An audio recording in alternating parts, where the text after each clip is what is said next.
Hello मेरे प्यारे साथियों। Welcome to GATE academy. And आज हम बात कर रहे हैं, आपके सामने बहुत इंपॉर्टेंट डिस्कशन है एसएससी जेई 2025 के ऊपर। काफी लोगों को नहीं पता होगा कि एसएससी जेई क्या होता है। जो लोग अपकमिंग हैं या फिर जो लोग कॉलेज गोइंग स्टूडेंट्स हैं, वो लोग अगर टारगेट कर रहे हैं एसएससी जेई 2025, या तो जो रिपीटर्स हैं जिनके एसएससी जेई 2024 में कुछ कम नंबर से रह गए, या फिर जो एसएससी जेई की तैयारी में लगे हुए हैं। तो मेरा एक सिंपल सा मैसेज ये रहेगा बाकी सभी के लिए कि एसएससी जेई 2025 का जो नोटिफिकेशन है वो लगभग अगस्त, जुलाई अगस्त में आने वाला है। तो इसकी तैयारी के लिए अभी आपके पास बिल्कुल ही पर्याप्त समय है। अभी से भी आप, अगर आप मेरी बात माने तो अभी से ही आप, अगर आप जीरो से स्टार्ट करते हैं, तब भी आप बहुत कुछ अच्छी रैंक, मतलब बहुत अच्छी रैंक इसमें सिक्योर कर सकते हैं, सीपीडब्ल्यूडी वगैरह ले आ सकते हैं। Are you getting my point? तो एसएससी जेई 2025, इसका जो एक एक करके मैं बेसिक इन्फॉर्मेशन आपको देता चलूंगा रिगार्डिंग एसएससी जेई। जो लोग, मैं, मेरा कहने का मतलब है कि मैं हर एक टॉपिक को कवर करता चलूंगा, एकदम जीरो से लेकर एवर एंडिंग एकदम सिलेक्शन के छोर तक। और मैं ऐसे ही बताऊंगा कि मेरा एसएससी जेई पहले अटेम्प्ट में कैसे क्लियर हुआ था। ठीक है?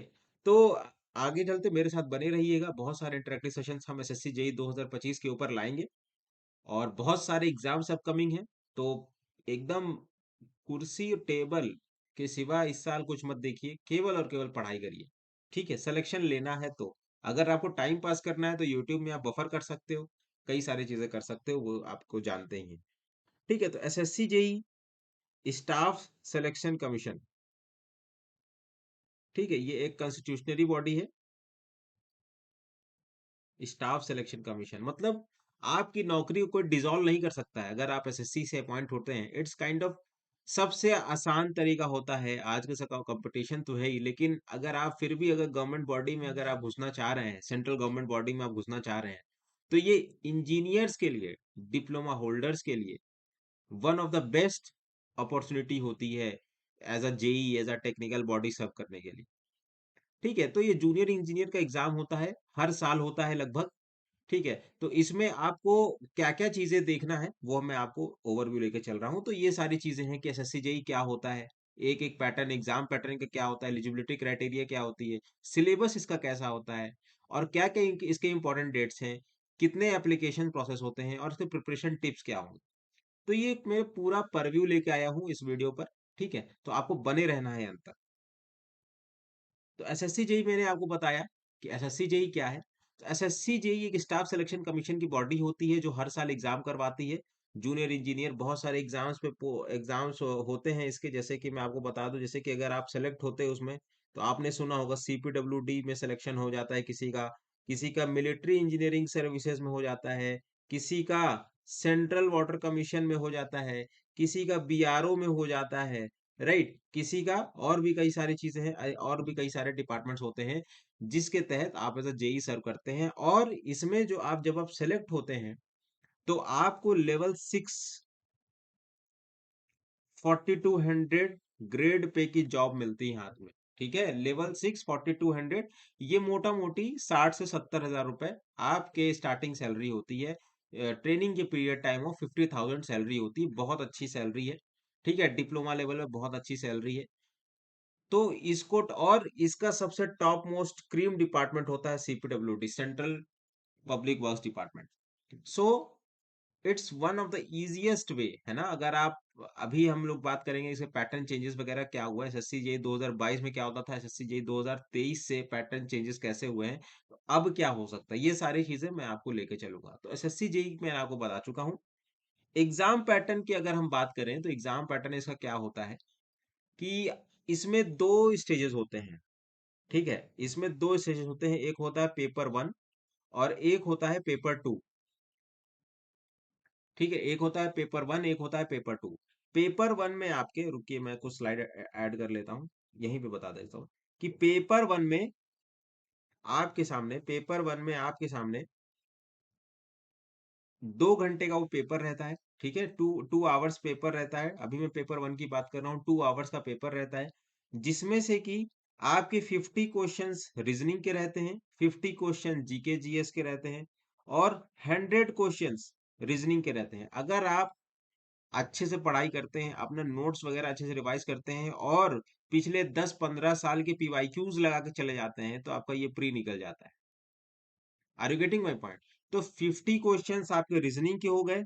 मेरी बात ध्यान से समझ रहे होंगे आप लोग। 50 क्वेश्चन रीजनिंग के हो गए, 50 question GK GS current affairs इसमें सब आ जाता है, और 100 क्वेश्चंस आपके प्योर टेक्निकल हो जाता है। टेक्निकल इन द सेंस, अगर आप सिविल से हैं तो आपसे सिविल इंजीनियरिंग पूछी जाती है, मैकेनिकल से हैं तो मैकेनिकल इंजीनियरिंग पूछी जाती है, इलेक्ट्रिकल से हैं तो इलेक्ट्रिकल इंजीनियरिंग पूछी जाती है।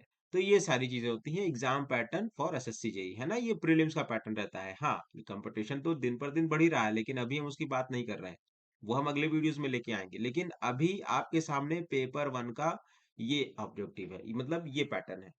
अगर हम पेपर टू की बात करें दोस्तों, तो पेपर टू में आपके 100 क्वेश्चंस टेक्निकल होते हैं। ठीक है, इसमें रीजनिंग नहीं होती, जीके जीएस नहीं होता।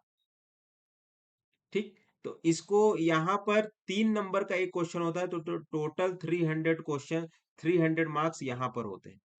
300 मार्क्स यहाँ पर होते हैं आप। ठीक है, 300 मार्क्स। और यहाँ पर कितने होते हैं? यहाँ पर एक क्वेश्चन पर 1 मार्क्स होता है, तो टोटल 200 मार्क्स यहाँ पर होते हैं। तो 200 मार्क्स आपका पेपर वन में, और 200 मार्क्स आपके पेपर टू, 300 मार्क्स आपके पेपर टू में। तो टोटल जो सम अप हो जाता है वो 500 हो जाता है। 500 में आपकी मेरिट बनती है, दोनों के ही पेपर कंबाइंड होते हैं। इसमें जो नेगेटिव मार्किंग रहती है वो 1/4 रहती है, यानी 0.25 रहती है ना। और इसमें पेपर टू में 1/3 होती है, इसमें नेगेटिव मार्किंग ज्यादा हो जाती है। ये अभी का पैटर्न है। अगर आप 2022 से पहले की बात करो ना, तो 2022 से पहले पेपर वन, जैसा मैं अभी आपको ये पैटर्न बताया हूँ, पेपर वन का जो पैटर्न है, पेपर वन का ये जो पैटर्न है, ये पहले ही ऐसे ही होता था। और पेपर टू आपका सब्जेक्टिव होता था, जो 2023 के बाद, 2023 के बाद आपका पेपर ऑब्जेक्टिव होने लगा। तो इसमें क्या हुआ कि कंपटीशन बहुत ज्यादा एब्रप्टली बढ़ सा गया। ठीक है, क्योंकि दोनों पेपर ऑब्जेक्टिव है। बच्चे अगर अच्छे से किताब पढ़ते हैं, अच्छे से लेक्चर लेते हैं, तो इसमें प्री आपका आसानी से हो सकता है ना। मैं आपको आगे सेशन में बताता चलूंगा कैसे मेरा पहली बार में क्लियर हो गया। ठीक है, तो 200 200 प्रिलिमिनरी पे ये इसमें होता है। ठीक है, तो आगे हम कट ऑफ वगैरह की बात करेंगे, लेकिन मैं आपको एक से बता दूं, तो स्टेजेस में आपको बता चुका हूँ कि स्टेजेस में दो तरह के दो स्टेजेस होते हैं। इसके बाद पेपर टू के बाद आपकी 1:1 पे आपको बुलाया जाता है, और 1:1 पे आपका डीवी होगा और आप सेलेक्ट हो जाएंगे, फाइनल लिस्ट में आपका नाम आ जाएगा। जरा इमेजिन करिए उस मोमेंट को, जब आप सिलेक्शन आपका एसएससी जेई में हो जाएगा। कई सारे लोगों का सिलेक्शन हुआ है हमारे बैच से, तो उसमें भी अब अगर आप एनरोल होना चाहते हैं तो आप हो सकते हैं, वो हम लेटर ऑन अभी बताते हैं आपको। तो SSC JEE it's a kind of low hanging fruit for engineers में। मैं ये बार बार कह रहा हूँ कि एसएससी जेई अगर आप टारगेट कर रहे हैं, बहुत अच्छा एग्जाम है। ठीक है, एसएससी जेई स्टेट एई अगर आप टारगेट कर रहे हैं, बहुत अच्छे एग्जाम से लगे रहने से ये एग्जाम निकल जाता है। तो मार्किंग स्कीम आपको बताते हैं। सब्जेक्ट्स कवर की अगर बात कर लेता हूँ, अगर हम एजुकेशनल क्वालिफिकेशन की बात करें, तो एजुकेशनल आपको क्या होना चाहिए? या तो डिप्लोमा हो आपके पास, ठीक है, या तो डिप्लोमा हो आपके पास, है ना, डिप्लोमा हो, या तो बीटेक हो। डिप्लोमा वालों के लिए एक थोड़ा सा हर्डल ये हो जाता है कि किसी किसी पोस्ट में, किसी किसी डिपार्टमेंट में एक्सपीरियंस मांगा जाता है, जैसे एमईएस में हो गया, ठीक है, बीआरओ में होगा, और सीपीडब्ल्यूडी में कोई एक्सपीरियंस नहीं हो जाता। तो डिप्लोमा वालों को ज्यादा स्कोर करना पड़ेगा अगर उनको सीपीडब्ल्यूडी चाहिए तो।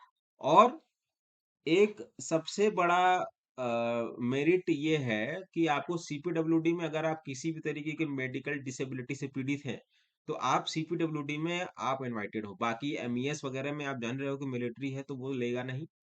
बीआरओ है तो आपको सारी चीजें, बॉर्डर रोड ऑर्गेनाइजेशन है वहां, और टफ तरीके से मेडिकल होता है, आपको आपको रनिंग करनी पड़ती है, ये सारी चीजें होती हैं। एज की हम बात करें, तो एज की जो एलिजिबिलिटी है वो 18 से लेकर 32 साल तक इसमें के आयु के लोग इसमें भर सकते हैं। कई सारे लोग 20-20 साल, 21-21 साल में सिलेक्शन लेके निकल जाते हैं सीपीडब्ल्यूडी वगैरह में। और नेशनैलिटी आपको पता है, पाकिस्तानी तो इसमें अलाउड नहीं होंगे, इसमें केवल इंडियन सिटीजन अलाउ होंगे। और ये भी सारी चीजें हैं, इसको आप पढ़ सकते हैं। ठीक है, तो ये बेसिक बात रही कि एलिजिबिलिटी क्राइटेरिया क्या है। अगर आप डिप्लोमा जस्ट पास आउट हुए हैं, आपके हाथ में प्रोविजनल डिग्री है, आपके हाथ में फाइनल सर्टिफिकेट है, तो आप बिल्कुल बिना बिना हिचके आप इसकी तैयारी करिए। मेरा सहयोग आपके साथ बना हुआ है। आगे जब हम बात करेंगे सिलेबस क्या है एसएससी जेई का, ठीक है। अगर हम सिविल इंजीनियरिंग की बात करें तो इसमें जो आप बेसिक चीजें पढ़ते हैं अपने कॉलेज में, जो आप डिप्लोमा में पढ़ते हैं, जो आप बीटेक में पढ़ते हैं, वही सारी चीजें आती हैं। One word answer, one word questions वगैरह आते हैं, ठीक है। तो अभी मैं इसको SSC JE is kind of low hanging fruit, but yes competition बहुत ज्यादा होता है इसमें। आज के समय में गवर्नमेंट एग्जाम में अगर आप देना चाह रहे हैं तो कंपटीशन से आप तो भाग नहीं पाएंगे, कंपटीशन को आपको फेस करना ही पड़ेगा, ठीक है। तो क्वेश्चंस आसान आते हैं लेकिन इसमें कट ऑफ बहुत ज्यादा चला जाता है, दैट इज द थिंग। आपको जितना ज्यादा से ज्यादा नंबर लाना होगा आप लाओगे, ठीक है। तो इसमें क्या क्या सब्जेक्ट्स है सिविल इंजीनियरिंग में, since I deal with civil engineering. So structural engineering होता है इसमें, जियोटेक होती है, ट्रांसपोर्टेशन होती है, इन्वायरमेंटल होता है, वाटर रिसोर्स होती है ना, और सर्वेइंग होती है, ये सारी चीजें होती हैं।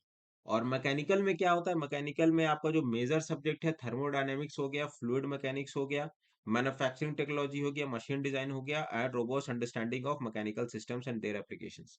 So this is all about mechanical engineering. अब हम इलेक्ट्रिकल की बात कर लेते हैं, तो इलेक्ट्रिकल में आपके इलेक्ट्रिकल सर्किट्स हो गए, पावर सिस्टम्स हो गए, कंट्रोल सिस्टम्स हो गए, है ना, complex electrical engineering task in public projects. और जनरल अवेयरनेस अथाह सागर है, कम से कम एसएससी जेई में अगर आपको सेलेक्ट होना है तो आपको कम से कम 2 या 1.5 साल के करंट अफेयर्स आपको पता होना चाहिए। रीजनिंग में आपको दबा कर प्रैक्टिस करनी होगी रोज, अभी से ही। अगर आप 50 क्वेश्चन है, 50 क्वेश्चन आप कहीं से भी हमारे मॉक से या फिर कहीं से भी आप अगर प्रैक्टिस कर रहे हैं, तो अगर 35 मिनट का आप सवाल लगा के अगर आप उसको सॉल्व कर रहे हो रीजनिंग, तो आपके चाल 50 में से 45 नंबर आ जाए, ठीक है। तो ये सारी बात हुई सिलेबस के ऊपर।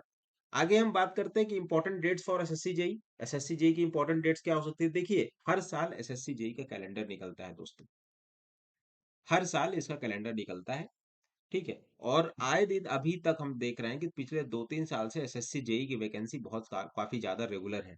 तो अभी हम बात करें, अभी जस्ट कैलेंडर का जो प्रेजेंट सिनेरियो है, सिंस अभी थोड़ा सा कैलेंडर हटा दिया गया है, अभी फिर से ऐड ऑन हो जाएगा, कुछ भी अपडेट होता है तो मैं आपको बताता हूँ। अभी एसएससी जेई का जो नोटिफिकेशन है वो जुलाई या अगस्त में आने वाला है, ठीक है, 2025 में। और इसका जो पेपर वन है, यानी जो सीबीटी 1 है ना, सीबीटी 1 वो आपका अक्टूबर से नवंबर हो सकता है। और पेपर 2 इस बार, अगर आप 2024 की बात करो तो पेपर, अगर आप चलिए 2024 का मैं डेटा ले लेता हूं आपके सामने। जून में 7 जून को पेपर हुआ प्रीलिम्स का, सीबीटी 1 हुआ, ठीक है। और उसके बाद नवंबर में पेपर हुआ, समझ में आ रहा है, नवंबर में पेपर हुआ, यस आई एम राइट, नवंबर में पेपर हुआ, नवंबर में एग्जाम हुआ। ये काफी ज्यादा एक्सटेंड हो गया टाइम यहाँ पर, ठीक है। लेकिन आशा करते हैं कि इस बार जो सीबीटी 2 हो वो काफी टाइमली हो जाए, ठीक है। तो मे बी 2 मंथ्स तो आप इसमें मिनिमम ले ही सकते हो, कि मिनिमम 2 मंथ्स तो ये लेगा ही लेगा पेपर 2 करवाने के लिए, ठीक है। तो इसको आप मद्देनजर रखिए। और एसएससी जेई अगर अभी आपके पास लगे हुए हैं, अभी आपके पास अगर अक्टूबर नवंबर में अगर आप एग्जाम लेता है तो अभी आपके पास बहुत सारा समय है, आपके पास मई पूरा पड़ा हुआ है, जून पड़ा हुआ है, जुलाई अगस्त सितंबर, है ना। तो 5 महीने आपके पास है, 5 महीने में आप रैंक 1 ला सकते हैं, ये मेरा कमिटमेंट है आपसे। 5 महीने में आप रैंक 1 ला सकते हो, AIR 1 आप ला सकते हो। लेकिन इसके लिए पढ़ना पड़ेगा, पढ़ाई करना है, ठीक है। आपको टाइम पास नहीं करना। अगर आप सोच रहे हैं कि मैं क्या करूं क्या करूं, और वैकेंसी अभी आ रही है, अभी सीपीडब्ल्यूडी में पता चल रहा है कि 509 पोस्ट सैंक्शन हो चुके हैं, और भी बहुत सारे डिपार्टमेंट्स के आते रहते हैं। तो ये आपके सामने एक परफॉर्मा मैं आपको दे दिया, इसको आपको करना है। और एप्लीकेशन प्रोसेस मैं आपको बता चुका हूँ कि जुलाई अगस्त में होता है। प्रिपरेशन टिप्स अभी मैं एक एक करके सारी चीजें मैं आपको लेके आऊंगा, कि आपको स्टडी शेड्यूल कैसे करना है, आपको स्टडी मटेरियल कैसे एनालाइज करना है, हमारे कोर्स के थ्रू आपको कैसे मैक्सिमम बेनिफिट पाना है, प्रैक्टिस मॉक टेस्ट करना है। मॉक टेस्ट का तो बहुत ज्यादा रोल है एसएससी जेई में। अगर आप मॉक टेस्ट में नहीं इनरोल हो रहे हैं तो आपका सिलेक्शन नहीं होने जा रहा है, आप सबसे बड़े काइंड ऑफ बेवकूफ बनने जा रहे हैं एसएससी जेई में, ठीक है। तो इसको आप लोग सीरियसली रखें। और अगर आपको हमारा सेशन अच्छा लग रहा है तो लाइक करिए। लेकिन उससे आपके जाने से पहले मैं कुछ चीजें आपके सामने बताना चाहूंगा, कि हमारे पास भी एसएससी जेई का काफी उम्दा कोर्स है आप सबके सामने, ठीक है। तो इसको अगर आप पढ़ रहे हो, ठीक है, आपके सामने जो दिख रहा होगा कि गेट का हमारे पास कोर्सेज हैं, यहाँ पर गेट एकेडमी के फुल कोर्सेज हैं। अगर आप 2026 के गेट टारगेट कर रहे हैं, ठीक है, तो वहां पर आप क्वाड्रपल टू में आप ले सकते हो। 2027 में ट्रिपल थ्री का आप ले सकते हो, क्वाड्रपल थ्री का ले सकते हो। अगर 2028 में है आप तो कॉलेज गोइंग स्टूडेंट है तो क्वाड्रपल वन में आप ले सकते हैं एक्सेस। इसके साथ ही स्मार्ट कोर्स और डोपामीन कोर्स है क्वाड्रपल वन में, ठीक। और सब्जेक्ट वाइज कोर्स, अगर आप सब्जेक्ट वाइज परचेज करना चाहते हैं, गेट के विद्यार्थी हैं आप, तो आप ट्रिपल वन में ले सकते हैं। ईएससी नॉनटेक का 777 में हमारे पास कोर्स है। आरआरबी जेई का सीबीटी वन अगर आप तैयारी कर रहे हैं, बहुत सारे सिलेक्शंस हुए हैं हमारे बैच से। सीबीटी वन में अगर आप ले रहे हो, सीबीटी वन की अगर आप तैयारी कर रहे हो आरआरबी जेई 2025 के लिए, तो 500 में। CBT one plus CBT two कर रहे हैं तो 777 में। सीबीटी टू ले रहे हैं तो 4999 में। ऑल स्टेट एई जेई कर रहे हैं तो 777 में। एसएससी जेई कर रहे हैं तो आप 777 में। 1 साल की वैलिडिटी रहेगी। ट्रस्ट मी, मेरा कोर्स, हमारा कोर्स एकदम पूरी तरीके से कॉम्प्रिहेंसिव है। काफी आराम से अगर आप केवल और केवल हमारे कोर्स के साथ डेडिकेटेड पढ़ाई करेंगे तो 100% आपका सिलेक्शन होना निश्चित है, ठीक है। इसके साथ ही हमारे पास कैंपस रिक्रूटमेंट ट्रेनिंग होता है 777 में, ठीक है। और एएआई एटीसी का भी हमारे पास 999 में कोर्स अवेलेबल है। इसमें आपको टेस्ट सीरीज बिल्कुल फ्री मिल रही है। सीजी व्यापम जेई में अभी वैकेंसीज आई हुई हैं 1999 में 2000 के आसपास। टेक प्लस नॉन टेक अगर आप कर रहे हैं तो 2999 में। और नॉन टेक अगर केवल आप करना चाहते हो तो 999 में। इससे सस्ता और क्या होगा, इससे अफोर्डेबल और क्या होगा आप सबके लिए।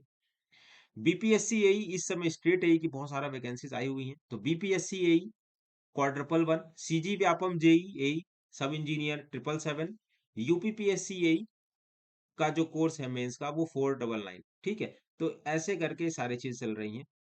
एआईएटीसी का टेस्ट सीरीज आपके सामने 200 का है, जो जिसकी एग्जाम अभी जून एंड में होने वाला है। गेट 2026 का जो कोर्स है, अगर उसका आप टेस्ट सीरीज लेना चाह रहे हैं तो आपको 444 में मिल जाएगा। इसमें जीएसटी वगैरह सब कुछ इंक्लूसिव है।